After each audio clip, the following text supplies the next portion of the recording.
కన్నుల జారిన కన్నీళ్లు తడిపెను దేవుని పాదాలు. ఇప్పటి నుండి నీ కళ్ళు చూచును దేవుని కార్యాలు.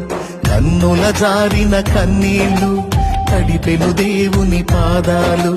ఇప్పటి నుండి నీ కళ్ళు చూచును దేవుని కార్యాలు. ఉందిలే దీవెనా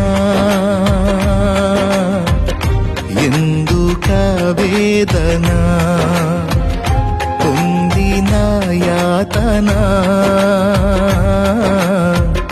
దేవుడే మరచునా.